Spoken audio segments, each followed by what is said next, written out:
Pas 2 javësh që nuk kemi komunikuar bashkërisht drejt për drejt në rrjetet sociale,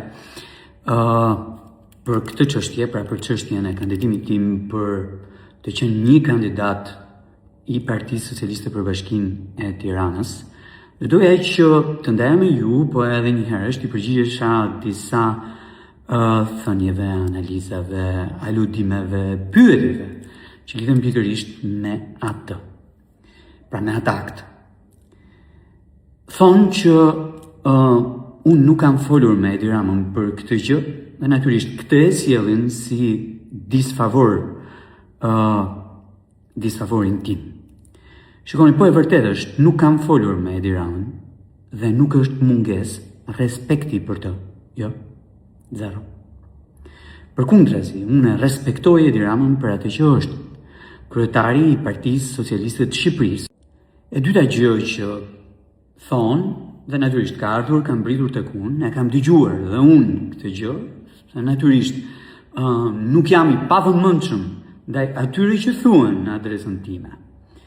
Erion Braçën e ka nxjerr Edi Rama, thonë, në funksion të disa nevojave që ai edhe Partia Socialiste ka në këtë moment. Jo, nuk është e vërtet. Nuk më ka nxjerr Edi Rama, as në funksion të nevojave të momentit të Partisë Socialiste, as të tijave, as në funksion timin, pra për të më bërë një nder, për të më bërë një qok në këtë histori, as për të larguar nga kjo garë, ta themi garë, Ogerta Manasërliu. Madje kush më nje, e di fare mirë që po të ishin këto arsyet, i pari që do të kisha refuzuar shumë qartë, do isha unë. Jo, unë jam përgjigjur një thirrje. E treta gjë që kam dëgjuar, pra që kam mbritur tek unë, e thënë publikisht, kudo, po edhe në media. Erion Braçën nuk po sulmon ende Edi Ramën, edhe kjo sillet në disfavorin tim dhe unë konsiderohemi pabesueshëm pikërisht në mungesë të sulmit ndaj Edi Ramës.